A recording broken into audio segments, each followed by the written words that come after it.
3 scoops à propos du sucre. Un, ça donne des cancers. Mais vraiment, ça donne des cancers. Ça donne des cancers. Et c'est la première cause des cancers d'après les études. Il y a 70% des cancers qui sont dus au sucre. Deux, ça donne des altérations cérébrales. Je ne le savais pas, mais je le sentais quand je prenais du sucre. Je vous explique, enfin je vous montre la source. Le sucre en excès provoque les mêmes altérations cérébrales que les autres drogues, d'après un médecin-chef aux hôpitaux universitaires de Genève.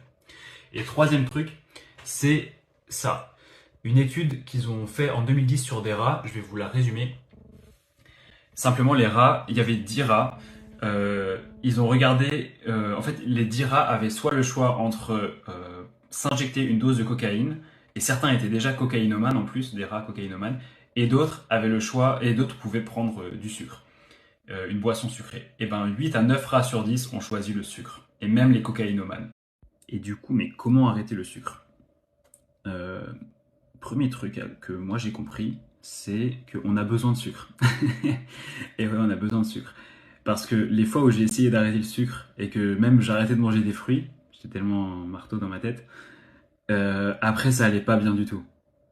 Donc en fait, il vous faut, je pense, hein, il vous faut du fructose quand même. Donc il vous faut les fruits, les sucres des fruits.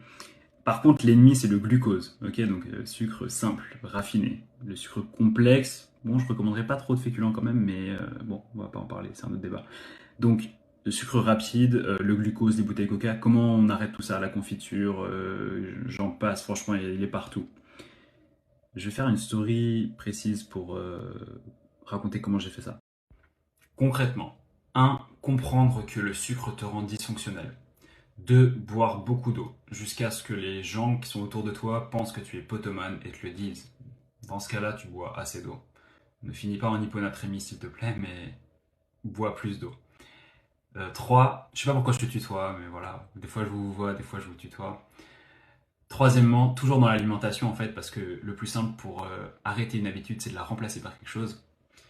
Euh, c'est d'avoir plein de couleurs dans son assiette. Donc en fait, après, ce que j'ai remarqué, c'est qu'après une bonne salade, par exemple le midi, ou donc salade plus bonne protéine, plus oméga 3, donc style poisson, sardine, fromage aussi, bon c'est pas d'oméga 3 dans le fromage, mais avec aussi des produits laitiers dedans et tout. Euh, Après vraiment un plat très équilibré, vous n'avez pas envie de sucre, on est d'accord. Moi c'était mon cas. Et du coup, tu refais ça, refais ça, refais ça. Après t'as encore un peu envie.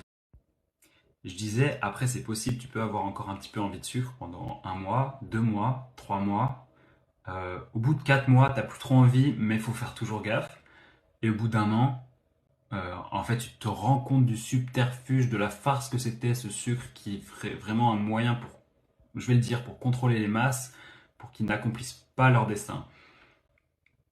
Le sucre est un véritable ennemi. C'est D'ailleurs, je trouve ça fou qu'en fait on nous parle plus des conséquences. Bon, on nous parle des conséquences du diabète en médecine, mais on ne nous parle pas des moyens concrets de comment dire aux gens d'arrêter le sucre. Et au final, ce que je vous dis, c'est juste obligatoirement basé sur mon expérience personnelle, ce qui n'est pas le top non plus. Ça serait bien d'avoir vraiment des trucs hyper scientifiques. Mais bon, voilà, j'espère que ça peut vous aider.